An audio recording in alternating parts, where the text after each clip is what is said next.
Bab ini menceritakan tentang serban Rasulullah sallallahu alaihi wasallam.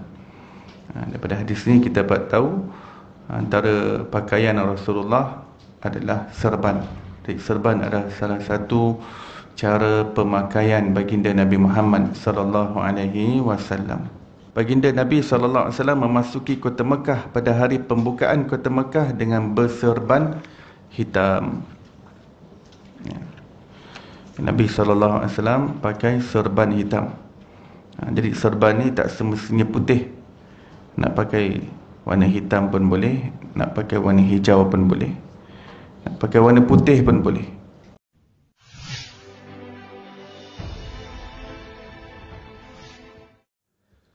Assalamualaikum warahmatullahi wabarakatuh.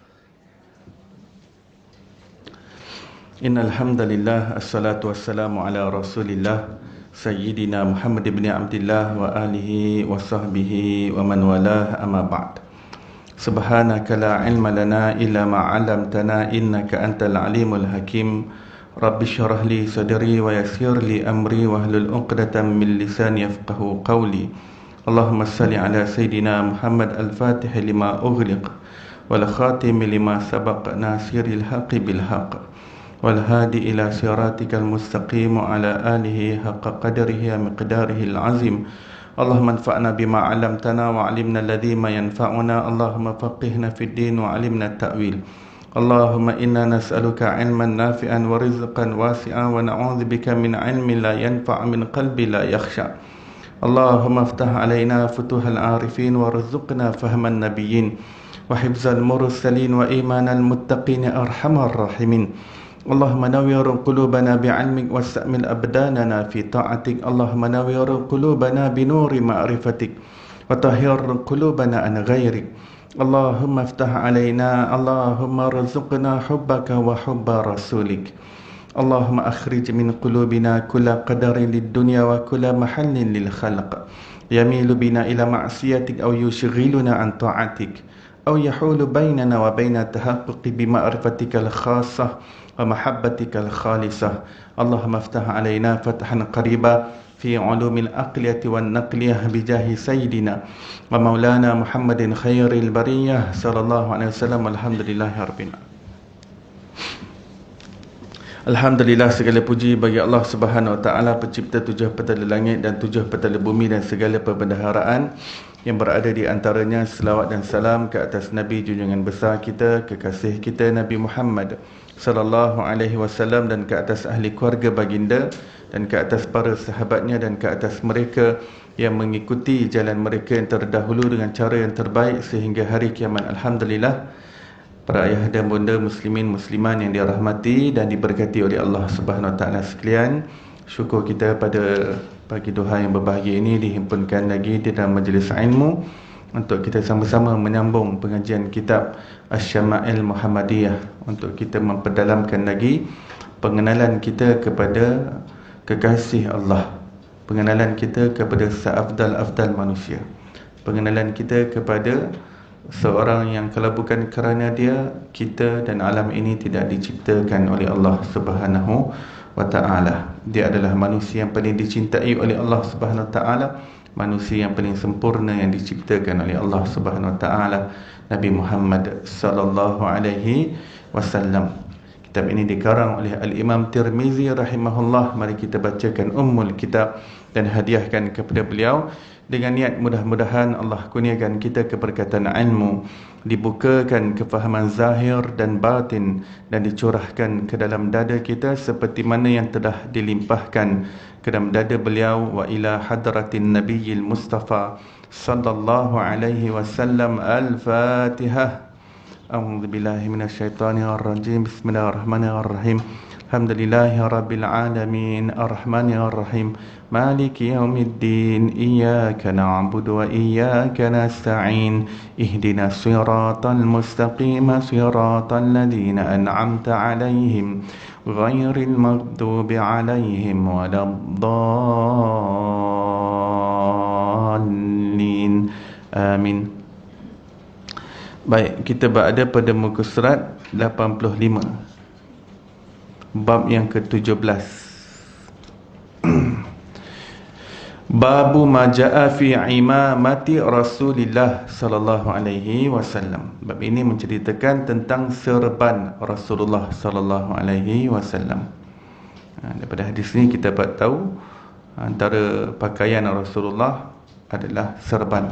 Jadi serban adalah salah satu cara pemakaian baginda Nabi Muhammad sallallahu alaihi wasallam. Haddatsana Muhammad ibn Bashar haddatsana Abdurrahman ibn Mahdi an Hammad ibn Salamah haddatsana Mahmud ibn Ghailan haddatsana Waqi' an Hammad ibn Salamah an Abi Zubair an Jabir radhiyallahu anhu qala dakhala an-nabiy sallallahu alaihi wasallam Makkah yaum al-fath wa alaihi imamatun sauda. Haddatsana, telah khabarkan kepada kami Muhammad bin Bashar, haddatsana Abdurrahman bin Mahdi daripada Hammad bin Salamah, beralih kepada riwayat lain haddatsana Mahmud bin Ghailan haddatsana Waqi' daripada Hammad bin Salamah daripada Abi Zubair daripada Jabir. Beralih daripada riwayat lain panggil tahwil, dalam ilmu hadis tahwil ataupun ringkasan. Di situ kita nampak dalam kurungan ha, maksudnya hadis ni Imam Bukhari dengar, Imam Tirmizi dengar daripada dua orang. Satu daripada Muhammad bin Bashar, lagi satu daripada Mahmud bin Ghailan. Kedua-duanya guru kepada Imam Tirmizi. Dan kedua-dua riwayat ini bertemu di Hammad bin Salamah. Hammad bin Salamah.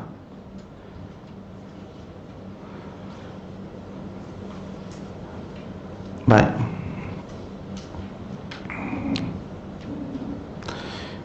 Daripada hadis ini kita dapat tahu daripada Az-Zubair haddatsana Mahmud bin Ghailan haddatsana Waqi' daripada Hammad bin Salamah daripada Abi Zubair daripada Jabir, baginda Nabi SAW memasuki kota Mekah pada hari pembukaan kota Mekah dengan berserban hitam.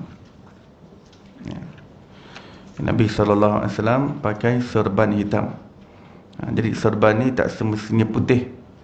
Nak pakai warna hitam pun boleh, nak pakai warna hijau pun boleh, nak pakai warna putih pun boleh. Apa maksud serban? Iaitu sesuatu yang dililitkan di atas kepala. Apa sahaja yang dililit di atas kepala itu dipanggil serban.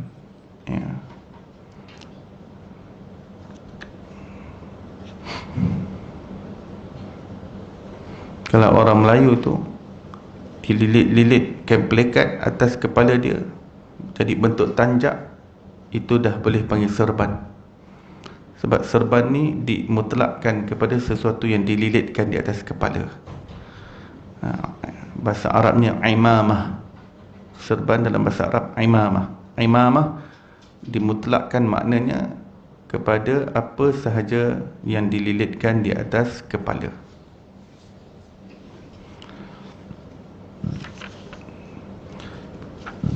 Dalam bab yang lain, bab berkenaan dengan helmet Rasulullah sallallahu alaihi wasallam, nanti bab tu bab mighfar Rasulullah. Bab itu menerangkan tentang helmet ataupun topi besi Rasulullah sallallahu alaihi wasallam. Babnya bab sebelum ni kan, bab sebelum ni muka surat 83. Bab menceritakan tentang topi besi Rasulullah. Bila Rasulullah dalam mod peperangan, mod jihad, baginda akan pakai helmet besi. Jadi bab yang sebelum ni kita belajar Rasulullah masuk ke Mekah dengan memakai topi besi. Nampak tak? Pakai topi besi. Ada dua hadis dalam bab yang sebelum ni. Kedua-duanya menceritakan tentang Rasulullah masuk kota Mekah dan pada kepala baginda ada topi besi. Hari ini kita masuk bab pun masuk kota Mekah juga. Pembukaan kota Mekah ni tak ada hari yang berbeza, hari yang sama. Hari yang sama Rasulullah masuk sebagai penguasa baru kota Mekah. Macam mana berlakunya pembukaan kota Mekah? Adakah berlaku peperangan? Bagaimana Rasulullah dapat kota Mekah? Ada tak siapa ada idea terbaca, tertahu, ya. Ya. Ya. Jangan malu-malu. Ya. Sebab penduduk Kota Mekah surrender, tak sempat berlaku peperangan. Penduduk Kota Mekah surrender, angkat kain putih, macam ni.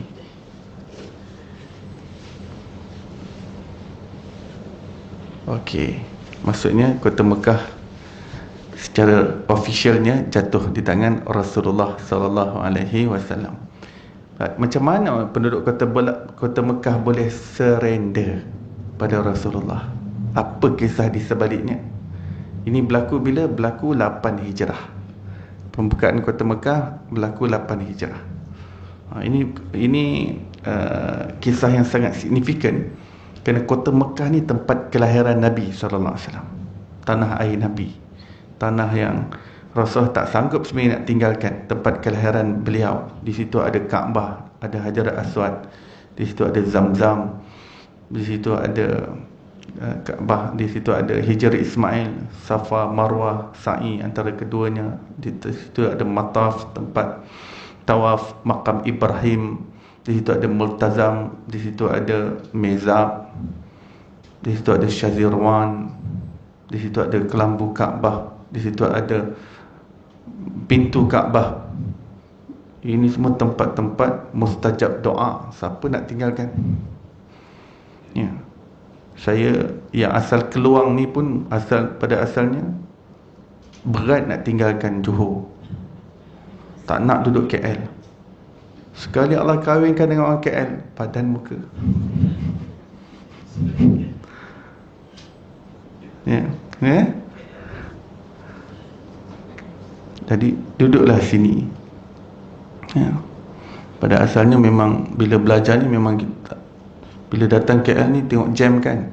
Sebab mana-mana daripada Johor kita nak pergi mana-mana kena sinilah airport, sinilah Pudurayanya, sinilah nak ambil bus express. Dulu belajar Thailand, sinilah nak kena pergi Puduraya. Ya. Baru ni saya pergi dah lain dah, Masya Allah. Lain dah, tak kenal lah. Saya dah tak kenal Puduraya yang saya kenal dulu, Transnational. Kan. Walhasil ya, kalau saya yang orang Keluang yang tak ada Zam-Zam tu pun saya dah berat nak keluar. Ini kan Rasulullah, ya. Tempat yang ada telaga Zam-Zam, tempat Nabi Ibrahim, tempat moyang Nabi Muhammad sallallahu alaihi wasallam. Beliau diseksa di situ, baginda diboikot, baginda diusir, baginda dihambat, baginda diludah, baginda dihina di situ. Ya. Dan yang para pengikut Nabi SAW juga menderita sisaan daripada tuan-tuan mereka.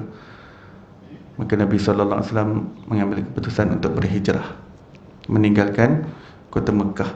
Ketika beliau nak keluar bersama dengan Sayyidina Abu Bakar As-Siddiq, Rasulullah pandang belakang melihat kepada Kaabah, mengatakan, wahai Kaabah, sesungguhnya kau mengetahui bahawa aku amat mencintaimu. Kalau bukan kerana pengusiran kaumku terhadapku, aku tidak akan meninggalkanmu. Siapa nak tinggalkan Kaabah? Kita yang orang luar ni sampai Kaabah menangis, meleleh air mata. Ya, kita yang orang luar ni nampak Kaabah dah meleleh air mata. Macam mana orang Kaabah sendiri nak tinggalkan Kaabah? Orang Mekah nak tinggalkan Mekah. Bukan senang, bukan mudah. Ya. Tapi Nabi SAW kacau. Ya. Tak apa, untuk nak tegakkan agama Allah, tak apa, tinggalkan. Dan tekanan perasaan itu ditanggung oleh Nabi dan para sahabat. Rindu Mekah, rindu Kaabah. Bertahun-tahun, ya, dah bertahun-tahun tak balik ke Mekah. Jadi para sahabat mengatakan, ya Rasulullah, kita dah rindu pada Mekah. Sebab para muhajirin, 70 orang sahabat Nabi muhajirin daripada Mekah. Kita dah rindu, mari kita datang berniat ihram. Kita tak bawa senjata. Tahun ke-6 Hijrah. Tahun ke-6 Hijrah, dah 6 tahun tak balik, tak jumpa saudara mara. rumah mereka ditinggalkan dengan macam-macam, ditinggalkan, perkakas semua, sebab tinggalkan selai pinggang para sahabat. Dan saudara mara pun masih ramai lagi di sana. Jadi mereka minta pada Rasulullah untuk adakan umrah, ziarah, dan kita cuba berdialog lah dengan orang kafir untuk kita masuk umrah saja. Kita tak angkat senjata, tengok kita tak berperang apa. Ya, masuk untuk ziarah saja, umrah. Jadi mereka pun dah berihram di Bi'r Ali. Bi'r Ali, keluar daripada kota Madinah sikit, Bi'r Ali, kita pakai ihram. Mereka pun bergerak, bukan naik kereta api ke Mekah, bukan naik bas ekspres. Naik bas ekspres pun 6-7 jam antara Madinah, sebab 450 km, bukan 45 km. Jadi dengan unta mereka bergerak berhari-hari. Lepas 2 minggu tak silap saya, seminggu atau 2 minggu barulah sampai ke suatu tempat. Dan nak sampai, nak masuk Mekah, mereka ditahan oleh kafir Quraisy sebab mereka dengar rombongan nak masuk ke Mekah. Jadi mereka tahan di Hudaibiyah. Hudaibiyah ni lebih kurang 30-40 km dan nak masuk Mekah. Hudaibiyah ni just outside Mekah. Mereka tahan, roadblock, pasport. Maka Nabi SAW mengatakan, izinkan kami masuk. Kami bukan niat perang, lihat kami tak bawa apa-apa alat peperangan pun, tak bawa pedang, tak bawa apa. Kami pun nampak ni ihram, kami nak masuk. No visa. Kafir Quraisy kata, no visa. Kemudian para sahabat mengatakan, ya Rasulullah, engkau adalah utusan Allah, mintalah berundinglah dengan mereka. Kita dah jalan jauh, ya, dah menempuh perjalanan, dah ihram dah ni, dah ihram kan. Jadi nak sempurnakan ihram ni kena masuk, kena tawaf Kaabah dan tahallul. Minta rundinglah, minta slow talk, cakap baik-baik dengan mereka. Maka Nabi SAW mengatakan, baiklah. Jadi beberapa wakil daripada kafir Quraisy datang berunding dengan Rasulullah. Rasulullah mengatakan, berilah kami visa masuk, berikan kami visa. Mereka kata, this year we don't issue any visa. We don't issue any visa this year. So when, kata Rasulullah, next year we're gonna issue the visa. Next year, come again next year. Rasulullah kata, tak boleh ke kali ni masuk sekejap ya, dah ziarah sekejap ya, masuk tawaf tak, ketupit sekejap ya, sementara. No visa, kata. Pahal tak, kata. No visa this year, no visa. Jadi Rasulullah cuba berunding, dan para sahabat pun menunggu dengan penuh kegusaran, semua gelisah, semua dah rindu sangat dah. Bila dah dekat Mekah ni, hati perasaan tu, ya Allah, kan? Kemudian tak berjaya, dirunding balik. Runding dengan suatu perjanjian termaktub. Perjanjian itu nama Perjanjian Hudaibiyah. Perjanjian ni perjanjian gencatan senjata, ya. Perjanjian ni sebenarnya berat sebelah. Para sahabat semua rasa lebih tertekan dengan perjanjian tersebut, sampai sahabat-sahabat Nabi yang besar pun tertekan, ya. Tapi Nabi SAW pujuk mereka, tunjukkan akhlak yang baik pada mereka. Tak apa, kita bersabar, Allah atur yang terbaik untuk kita. Tahun ni Allah tak izinkan kita masuk, ada hikmahnya, ada hikmah. Sayyidina Umar radhiyallahu anhu mengatakan, ya Rasulullah, bukankah engkau adalah utusan Allah? Bukankah engkau orang yang hak? Engkau di atas jalan yang hak, diutus oleh Allah dengan hak. Bukankah engkau telah bermimpi bahawa kita akan masuk ke dalam Mekah? Maka Nabi SAW mengatakan, benar wahai Umar, aku bermimpi masuk Mekah, tetapi aku tidak dijanjikan bila kita dapat masuk ke Mekah tersebut.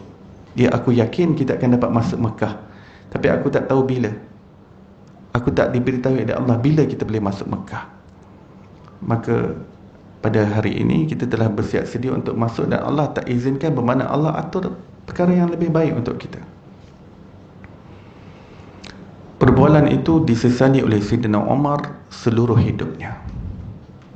Perbualan dia tanya Rasulullah, bukankah Tuhan berada di atas yang hak? Setiap kali dia mengingati persoalan itu kepada baginda, dia menangis. Kerana pada ketika itu perasaan bukan saja Sayyidina Umar yang hebat itu, semua sahabat pun dalam keadaan sangat bingung. Sangat bingung. Para muhajirin yang ikut Rasulullah tu, muhajirin dan Ansar pun ada ikut, tapi muhajirin yang sangat tertekan pada ketika itu. Rindu kampung halaman sangat hebat, sebab mereka orang asli Mekah. Itu tekanan perasaan, mujahadah, pengorbanan perasaan. Sampai Rasulullah SAW mengatakan, ya wahai Umar, aku bermimpi dan aku yakin aku dijanjikan untuk masuk ke Mekah, tapi ternyata our attempt today is not allowed by Allah Subhanahu Wa Taala. Allah yang tak izinkan kita untuk kali ini. Maksudnya ada waktu yang lain yang Allah Ta'ala tentukan untuk kita masuk. Masuk pasti masuk wahai Umar. Rasulullah tak melenting pun bila Sayyidina Umar tanya macam tu. Rasulullah tak tanya balik, Umar, do you have doubt about me? You have a doubt, a mere doubt about me that I'm the messenger of Allah, or Umar? Sikit pun tak melenting. Tapi Rasulullah layan. Rasulullah menyantuni. Rasulullah tahu tekanan perasaan, emosi yang sedang dialami oleh para sahabatnya. Rasulullah berperintahkan kita semua tahallul di sini. Bila seseorang nak masuk ke Mekah tak dapat disebabkan kekangan dan halangan yang menyebabkan dia tak dapat masuk, dia kena tahallul dan dia kena bayar dam. Jadi kita tahallul di sini, iaitu dengan letakkan kepala kita, cukur kepala. Maka bila Rasulullah keluarkan perintah cukur kepala, para sahabat begini, ada yang main batu, ada yang semua seolah-olah macam tak dengar perintah Rasulullah, seolah-olah tak dengar, sebab emosi mereka sedang betul-betul merudum pada ketika itu, sangat-sangat merudum. Tekanan perasaan. Tak ada siapa yang carry out apa yang diperintahkan oleh Rasulullah untuk bertahallul. Tak ada siapa yang nak mulakan dulu. Maka ketika itulah isteri Rasulullah sallallahu alaihi wasallam, Ummu Salamah radhiyallahu anha, mengatakan, wahai Rasulullah, sahabat-sahabatmu sedang dalam keadaan tekanan perasaan yang sangat hebat. Apa kata kalau abang yang mulakan dulu? Abang mulakan dulu. Maka Nabi SAW pun ambil pencukur, baginda mula cukur kepalanya. Melihat demikian itu, beberapa sahabat macam tersedar dalam lamunannya. Beliau mengambil pedang dan cukur sampai berdarah-darah kepada para sahabat. Tak ingat dah apa, yang penting nampak cukur, mereka ambil pedang cukur kepala mereka sampai ada terkopek kulit, tak sedar. Cukur kepala untuk tahallul. Dan mereka kembali semula ke kota Madinah. Dalam masa setahun dua itu, penduduk kafir Quraisy Mekah telah mengkhianati perjanjian Hudaibiyah. Bagaimana mereka mengkhianati? Mereka mengadakan komplot diam-diam untuk menyerang Nabi SAW, untuk menyerang Madinah. Orang-orang Yahudi, orang-orang kafir yang berada di sekitar Mekah, mereka semua ingin bersekongkol dengan penduduk Mekah, mengatakan, kita siapkan angkatan, kita serang Madinah, kita bunuh Rasulullah, Madinah menjadi milik kita. Tak payah nak risau lagi tentang Nabi Muhammad. Sebab orang Mekah sentiasa rasa terancam ataupun rasa bersaing kuat dengan kekuatan ekonomi di Madinah. Sebab sebelum ni Mekah menjadi pusat ekonomi yang kuat, tapi Rasulullah telah membangunkan pasar dan ekonomi dengan sangat hebat. Mereka sentiasa terancam. Jadi mereka merasakan Rasulullah ini musuh mereka. Jadi bila orang-orang Yahudi offer untuk adakan ally, untuk adakan sekutu, untuk serang, jadi mereka setuju. Jadi somehow berita sekongkol itu telah sampai kepada Rasulullah sallallahu alaihi wasallam. Allah Taala telah dedahkan rahsia komplot dan juga plot mereka itu kepada Rasulullah, dan Rasulullah siapkan spy untuk hantar melihat adakah benar. Bila disahkan, maka Rasulullah SAW siapkan angkatan dan bagi dia panggil semua alai-alai Madinah, semua penduduk yang sekitar Madinah Munawwarah, baginda kumpulkan untuk kita menuju ke Mekah. Mendengar Nabi SAW sudah mula kempen untuk batalion dan juga angkatan maju mara ke Mekah, pada ketika itu orang-orang Yahudi yang selama ni nak alaikan dengan penduduk Mekah cabut lari.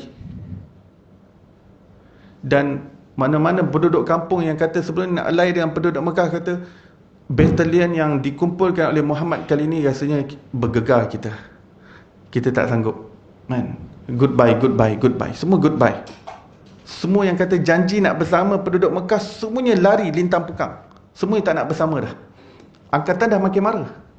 Angkatan dengan topi besi, dengan perisai, sebab tahun ke-8 Hijrah Madinah sudah kuat. Madinah sudah kuat. Dia punya angkatan dah kuat.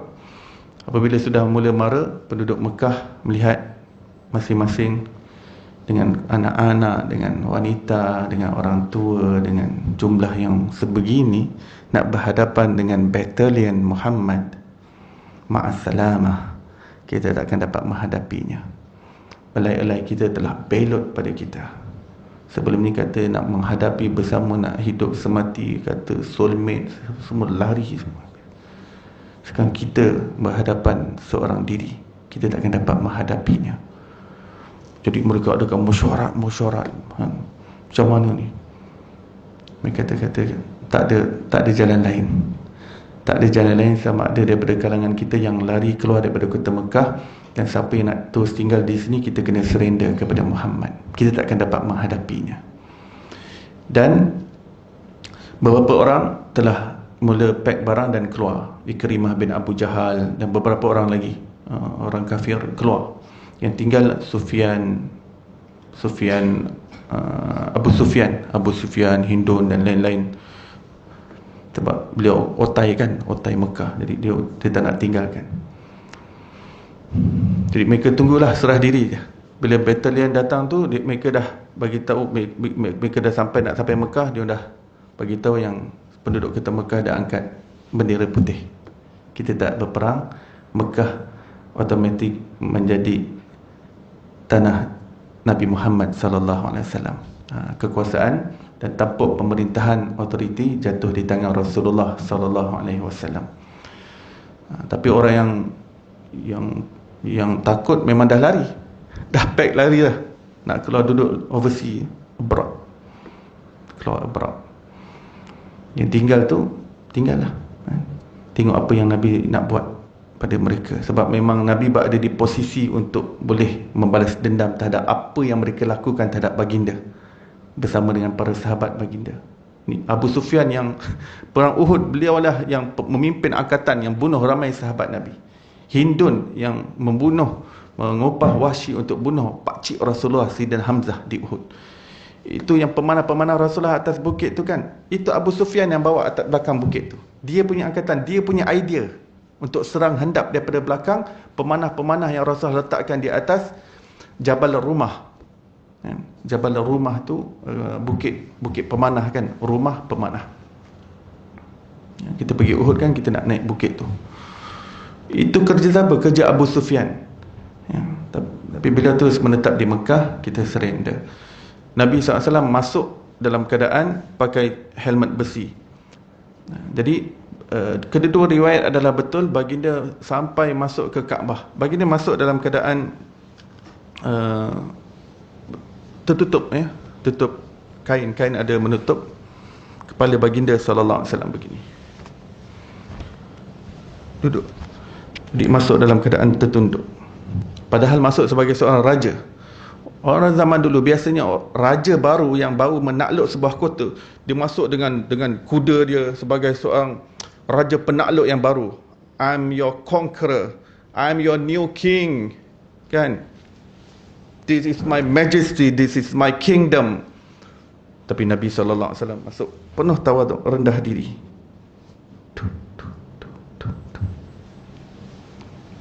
Ya. Jadi Rasulullah masuk pada asalnya dengan topi besi, dan ketika sampai di hadapan Kaabah, baginda menanggalkan topi besinya, kemudian baginda mengenakan serban hitam. Ya, serban. Jadi kedua-dua riwayat betul, tidak bertentangan dan tidak bercanggahan antara satu sama lain. Dan ketika itu penduduk kota Mekah nampak Rasulullah bersama batalion dia masuk, semua dah telan air liur, apa yang Muhammad nak buat dengan kita. Sebab semua dah jadi tawanan. Bila surrender, semua jadi tawanan, semua jadi hamba maksudnya. Semua dah jadi hamba. Semua penduduk Mekah menjadi hamba tawanan kepada orang Islam. Dan sebagai hamba tawanan yang pernah bersalah pada Rasulullah, Rasulullah boleh menjatuhkan hukuman apa sahaja. Ya. Dan baginda sampai ke Kaabah, baginda panggil Bilal, Sayyidina Bilal. Sebab Bilal ni kena siksa teruk dulu di Mekah, dihina, dihinjak, banyak menderita, dibaringkan di atas pasir yang panas, dihempap dengan batu yang besar. Dia hanya mengatakan ahadun ahad, ahadun ahad, ahadun ahad. Kemudian disembat oleh tuannya, dihina. Rasulullah kata, Bilal, sekarang kamu panjat ke lambu Kaabah, naik atas Kaabah dan laungkan azan. Untuk pertama kali azan dilaungkan. Sayyidina Bilal pun naik Kaabah. Allahu Akbar, Allahu Akbar, Allahu Akbar, Allahu Akbar. Untuk pertama kali azan dilaungkan oleh seorang yang telah Allah muliakan, yang dahulunya dihina oleh manusia, tapi apabila Allah Ta'ala tiba untuk memuliakan, tak ada siapa boleh menghalangnya. Seorang hamba yang berkulit hitam daripada Habsyah, daripada Afrika, Allah telah muliakan. Dan setelah azan, Rasulullah kata pada Sayyidina Bilal, panggil seluruh penduduk kota Mekah untuk datang menghadap, berkumpul di hadapan Kaabah. Mereka pun datang berkumpul. Maka Nabi SAW mulakan khutbahnya yang pertama, syarahan yang pertama. Wahai penduduk Mekah,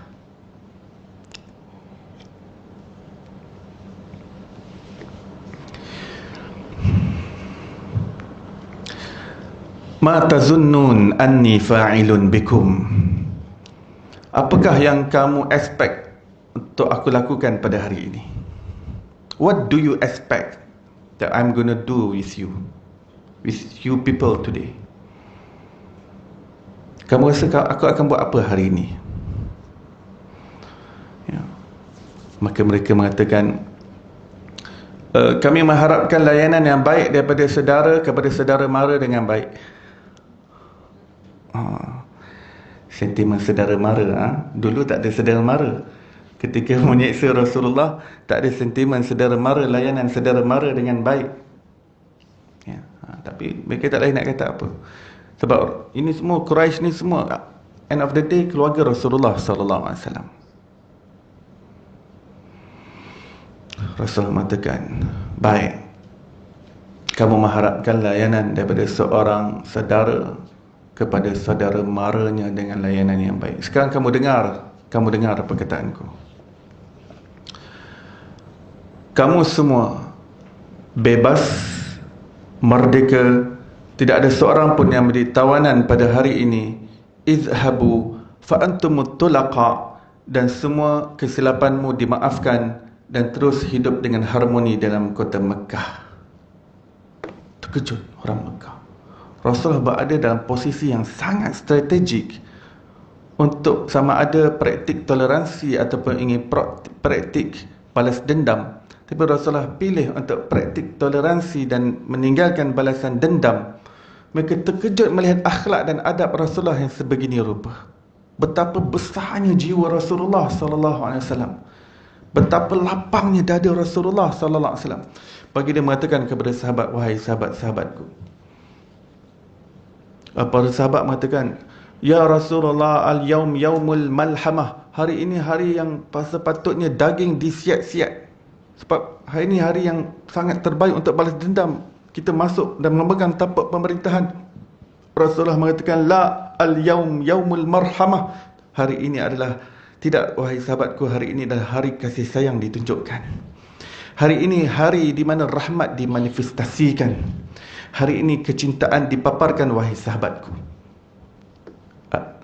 Sahabat mata al-yaum yaumul malhamah. Malhamah daripada laham. Laham daging disiap-siapkan, maksudnya dicincang mereka ni, dibunuh maksudnya. Balas dendam. Rasulullah kata tidak. Al-yaum yaumul marhamah. Marhamah daripada rahmat. Hari ini kasih sayang, kecintaan, kemesraan ditunjukkan. Ya.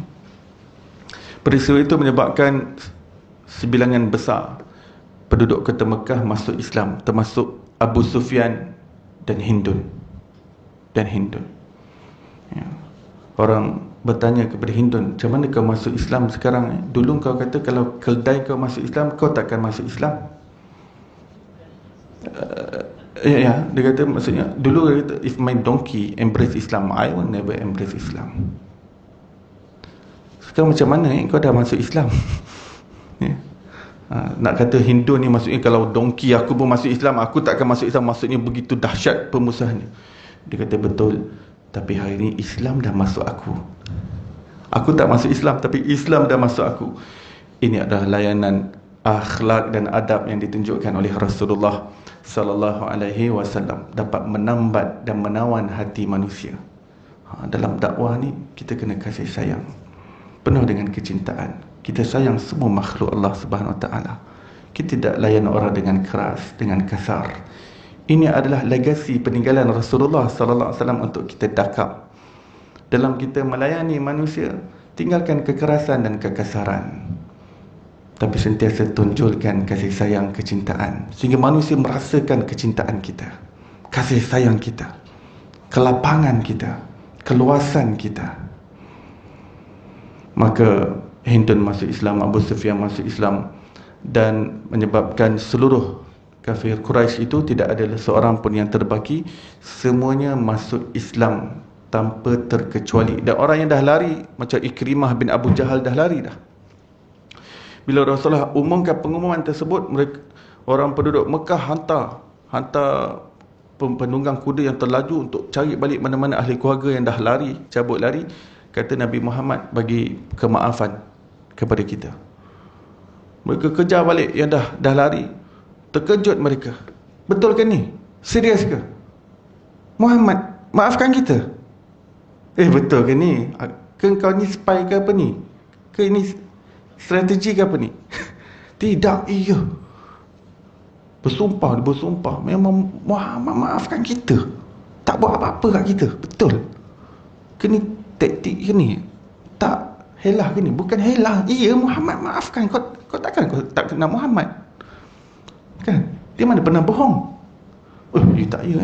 Balik lah. Ikrimah balik, masuk Islam, jadi sahabat Nabi yang setia. Ikrimah bin Abu Jahal, dahsyat. Ikrimah ni dahsyat. Bila dapat balik tu jadi sahabat setia habis. Abu Sufyan pun begitu. Abu Sufyan, Hindun, semua menjadi sahabat yang setia pada Rasulullah sallallahu alaihi wasallam. Ya. Jadi dalam dakwah ni tak perlu kasar-kasar, tak perlu keras-keras. Tenang-tenang sudah, tenang-tenang. Ya. Tak perlu nak caci, tak perlu keluarkan perkataan-perkataan yang sadistik, yang nasty, yang sarkastik. Ya. Tak perlu nak beli-beli, sindir-sindir pedas. Dah cukup sampaikan keterangan dan hujah yang benar, yang hak. Sama ada orang nak terima, alhamdulillah, hidayah di tangan Allah. Kalau orang tak terima, hidayah pun di tangan Allah SWT. Hidayah bukan di tangan kita. Tapi tugas kita untuk tunjulkan dakwah yang terbaik, kasih sayang yang terbaik, kelembutan yang terbaik, tolak ansur yang terbaik. Adakah kita menyangka kalau kita keras dengan kekerasan, orang tunduk kepada kita, orang makin lari daripada kita? Kalau kita yakin hidayah di tangan Allah SWT, maka lakukan dakwah dengan cara yang terbaik. Sentiasa bersangka baik sesama makhluk Allah Subhanahu wa ta'ala. Hadis yang berikutnya, haddatsana Ibnu Abi Umar, haddatsana Sufyan daripada Musawwir Al-Warraq, daripada Ja'far bin Amr bin Hurais, daripada ayahnya berkata, aku melihat serban hitam di atas kepada baginda Rasulullah sallallahu alaihi wasallam. Haddatsana Mahmud bin Ghailan dan Yusuf bin Isa, kedua-duanya berkata, haddatsana Waqi' daripada Musawwir Al-Warraq, daripada Ja'far bin Amr bin Hurais, daripada ayahnya, baginda Nabi sallallahu alaihi wasallam berkhutbah kepada manusia dengan memakai serban hitam.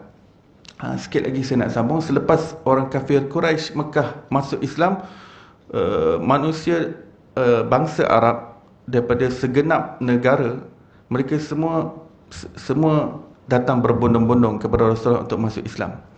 Sebab terperanjat tengok macam mana kafir Quraisy, sebab orang-orang Arab kenal Quraisy ni macam mana.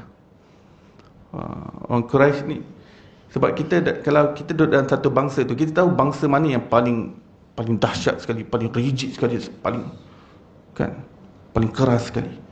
Semua boleh tertunduk dengan Rasulullah. Siapa kita ni? Sebab orang bahasa Arab semua mengaku Quraisy adalah yang tertinggi. Sekali semuanya jadi sahabat Nabi sallallahu alaihi wasallam. Berpuluh-puluh ribu manusia daripada Oman, daripada Yaman, semua berbondong-bondong. Sehingga ketika Haji Wida tahun ke-11, tahun ke Haji Wida, ya, 9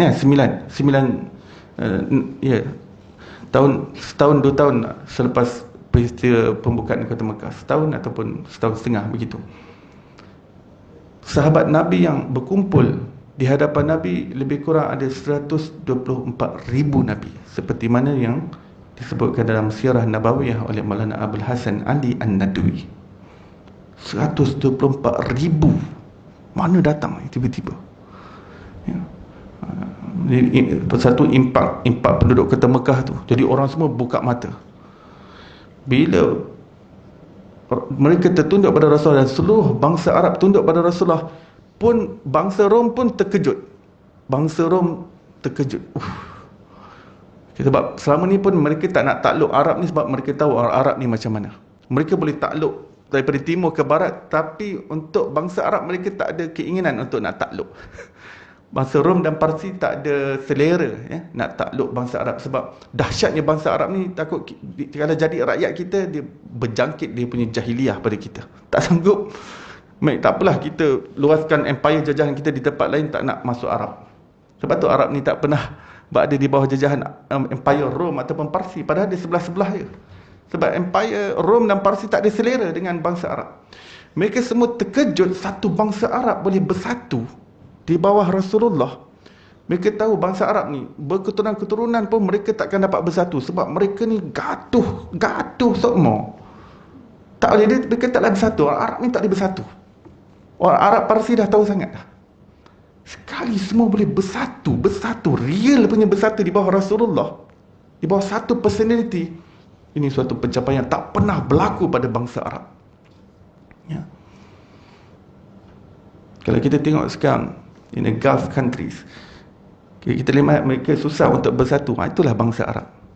Kita ingat senang Syam, di Jordan, Palestin, orang-orang Arab nak bersatu. Orang Oman, Saudi, Yaman, Bahrain, Kuwait, Qatar, UAE, Dubai nak bersatu, payah.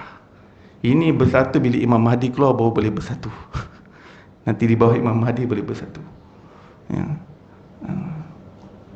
Tapi manusia perlu terus berusaha untuk bersatu, ya. Ulama-ulama terus patut berusaha bangkit untuk menyatukan, walaupun susah nak menyatukan. Kita di Palestin tu ada dua pecahan, Hamas dengan Fatah. Dua ni pun dah bertelagah dah, susah nak satukan dah antara Fatah dan Hamas ni. Ini dua kelompok besar Palestin, macam mana kita nak satukan? Tapi kena usaha juga. Kita tak kena tunggu Imam Mahdi dulu baru kita nak satukan, tak. Kita usahakan dulu, kita tunjukkan. Allah akan jari pahala orang-orang yang cuba menyatukan umat Islam. Walaupun kita mengetahui usaha ini akan disempurnakan oleh Khalifah Al-Mahdi kelak. Beliau akan satukan seluruh umat Islam di bawah telunjuk pemerintahannya.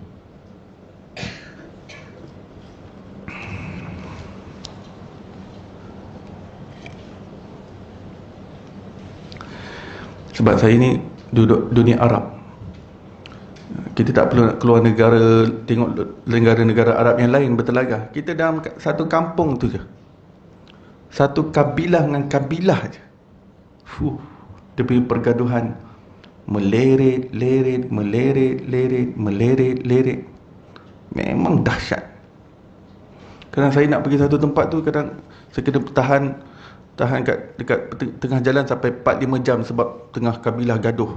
Sama kampung dengan kampung gaduh.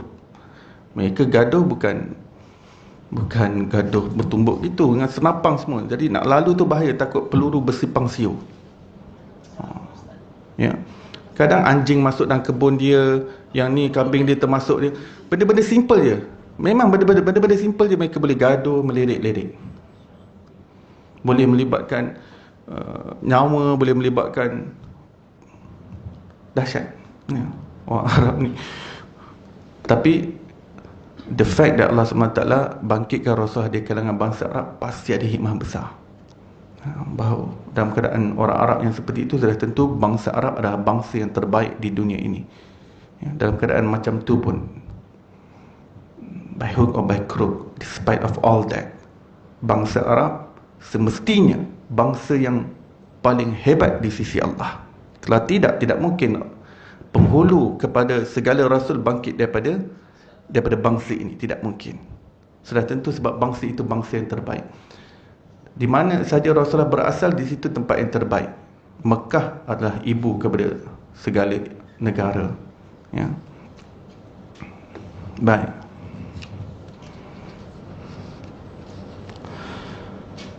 Haddatsana Harun bin Ishaq Al-Hamdani, haddatsana Yahya bin Muhammad Al-Madani daripada Abdul Aziz bin Muhammad daripada Ubaidillah bin Umar daripada Nafi' daripada Ibnu Umar radhiyallahu anhuma berkata, baginda Nabi SAW apabila memakai serban, baginda melepaskan ekor serbannya di antara kedua-dua bahunya,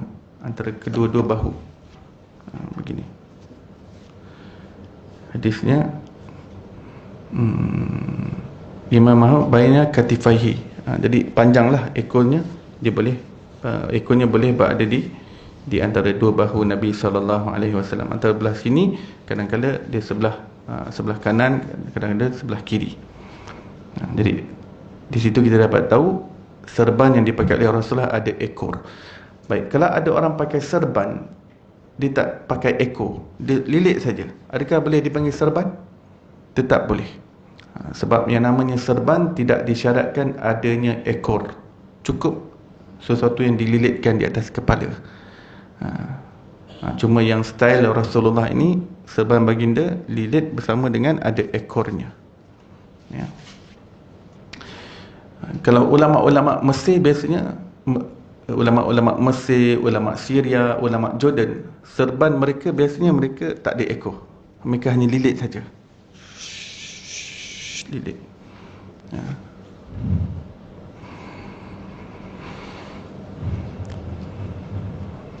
Baik. Berkata Nafi' Ibnu Umar juga berbuat sedemikian, iaitu Sayyidina Ibnu Umar juga lilit serban ada ekor. Berkata Ubaidullah, aku melihat Qasim bin Muhammad. Qasim bin Muhammad ni cicit Sayyidina Abu Bakar As-Siddiq. Dan Salim adalah cicit Sayyidina Umar Al-Khattab.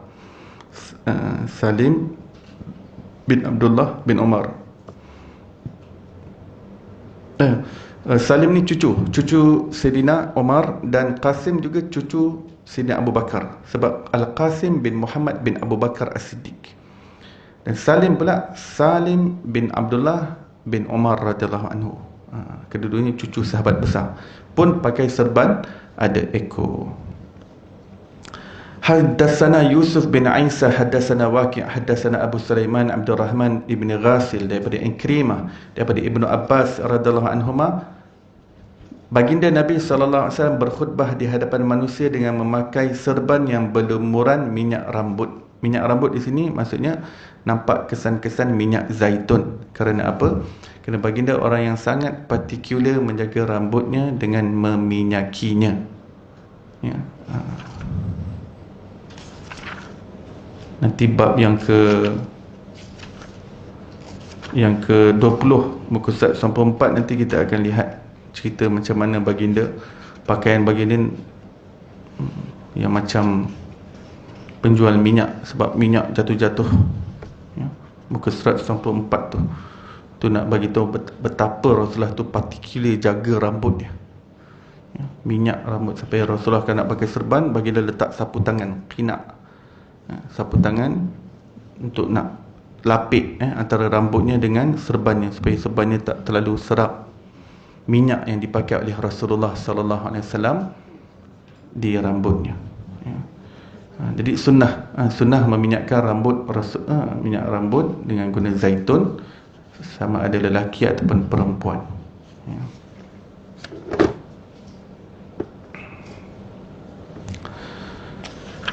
Baik, bab yang berikutnya, bab yang ke-18, babu maja'a fi sifati izari Rasulillah sallallahu alaihi wasallam. Bab yang menceritakan tentang kain pelikat Rasulullah sallallahu alaihi wasallam. Kain pelikat ni maksudnya kain sarung.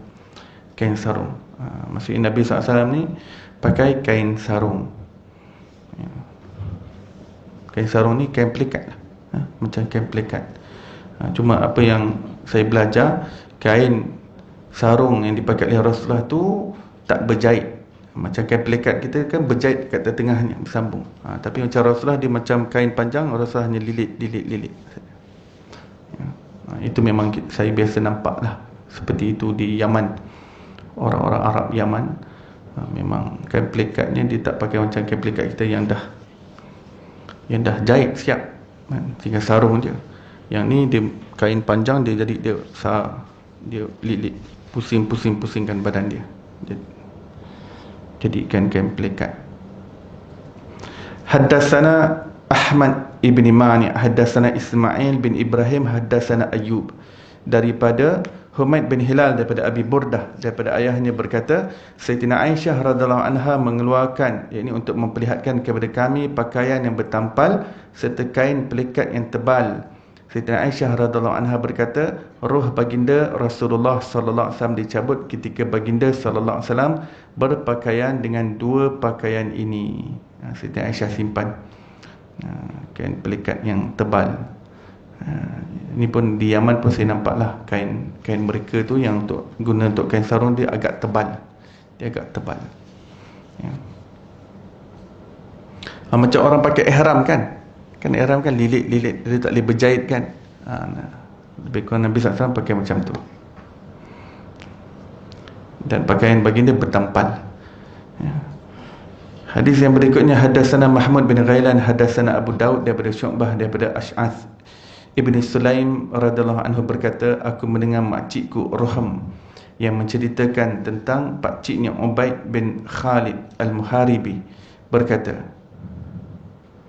ketika aku berjalan di Madinah, tiba-tiba ada orang di belakangku menegur, naikkan kain pelekatmu, kerana itu lebih menjaga, yakni lebih bertakwa dan lebih tahan lama. Rupa-rupanya orang tersebut adalah baginda Rasulullah sallallahu alaihi wasallam. Aku berkata, wahai Rasulullah, kain ini hanyalah selimut hitam putih, yakni kain hitam bergaris putih, iaitu dia belang-belang hitam putih, ya. Rasulullah SAW bersabda, apakah kamu tidak mendapati padaku contoh tauladan? Lalu aku melihat rupa-rupanya kain pelikat baginda sampai ke pertengahan betis, ya. Singkat, maksudnya tidak melirik di atas tanah. Macam ni, siapa pakciknya tadi nama Ubaid ni radhiyallahu anhu berjalan dengan kainnya melirik di atas. Jadi Rasulullah kata, angkat, jangan melirik.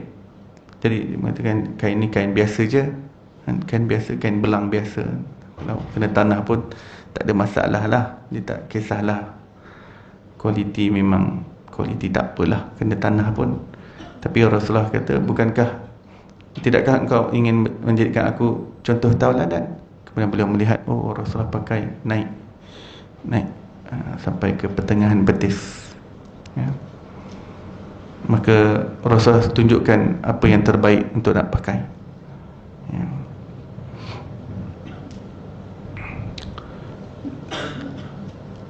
Ini untuk lelaki. Kalau perempuan tak apa. Kalau perempuan nak melirik atas tanah, tidak menjadi masalah. Ya.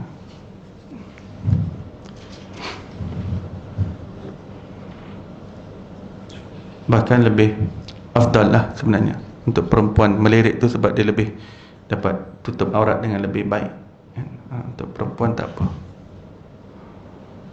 Sebab tu kita tahu perempuan Arab tu mereka melirik kan. Mereka tu pening tengok orang Melayu. Perempuan Melayu ni, wah, senting-senting, nampak buku lali. Pakai kain nampak buku lali. Biasanya lelaki yang pakai kain nampak buku lali, tapi mereka nampak, wah, perempuan-perempuan Asia ni ajaib. Perempuan Asia pula tengok ajaib, melirik-lirik dia punya abayas kotor buat semayang pula tu. Padahal tak menjadi masalah kan, sebab asal kepada suatu perkara adalah suci. Selagi mana seorang tu tak yakin, tak pasti dia dah terkena najis dan sebagainya, maka dianggap suci pakaian tersebut, boleh bawa sembahyang. Ya. Al-yaqin la yazulu bisyak. Itu kaedah fiqh. Yakin tidak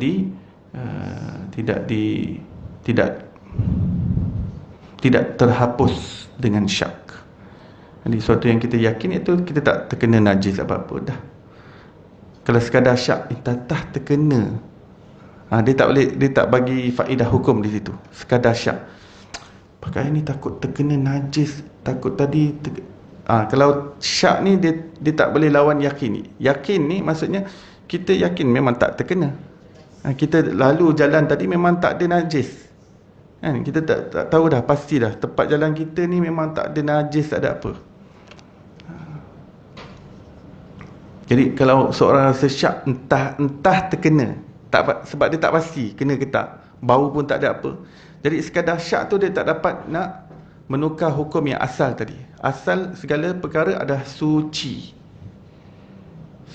Walaupun tandas sebenarnya, asal pada tandas suci sebenarnya, melainkan jika ada tanda-tanda najis di situ.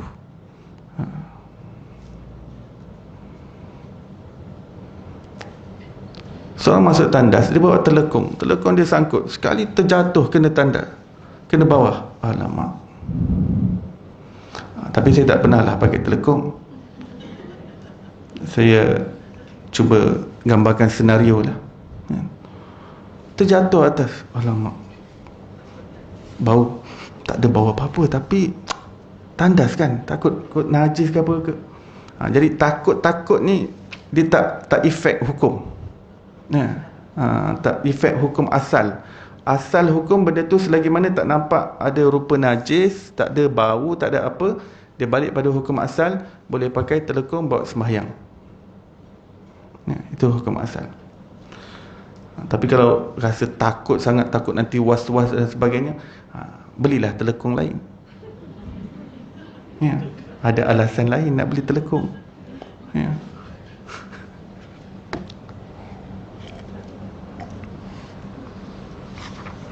Tapi kalau tak bawa duit nak beli telekung, kita dah tahu dah kaedah fiqh dia. Asal segala hukum suci. Tu dah. Seronok hidup dengan berilmu ni, seronok. Dia mudahkan cara.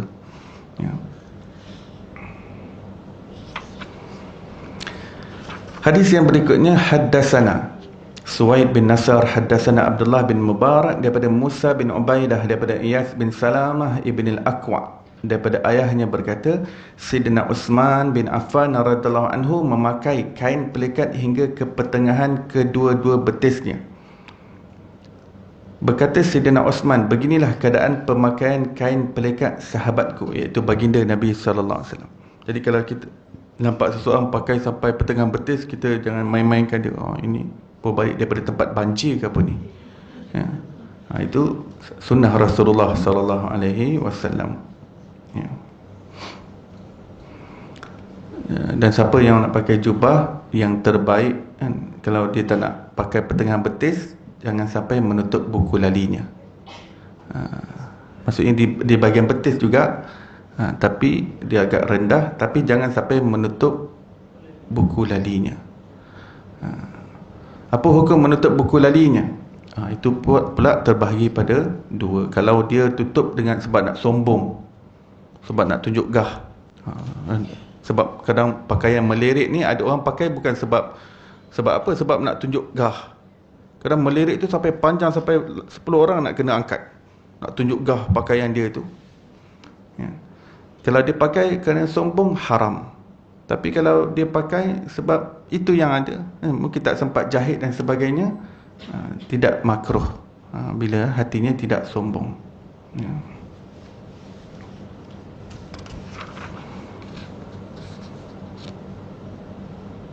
Ataupun seorang pakai kod etika pemakaian, pergi office dan sebagainya, dia pakai seluar, terpaksa dia nak tutup buku lalinya, pakai stokin lagi, tak menjadi masalah, ya, selagi mana dia tutup tu tak sombong.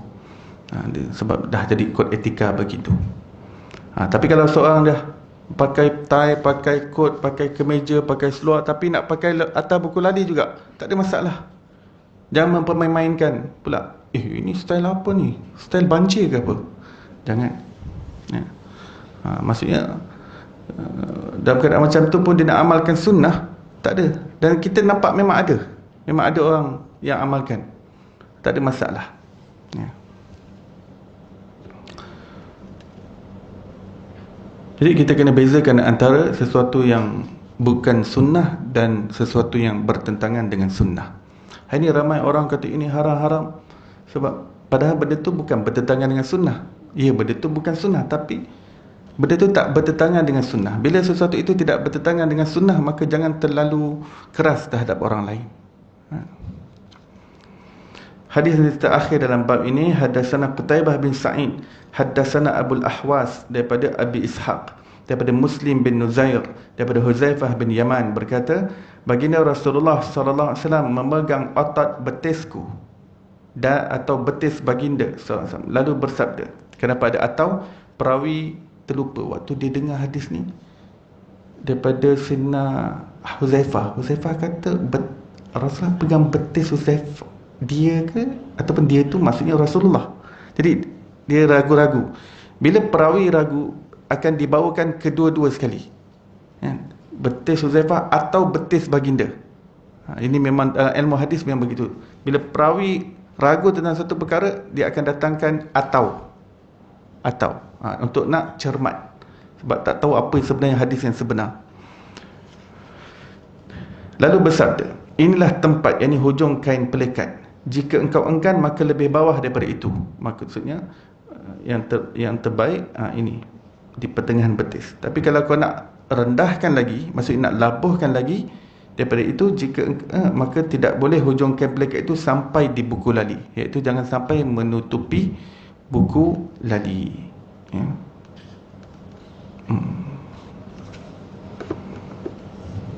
Wallahu a'lam, sampai di situ.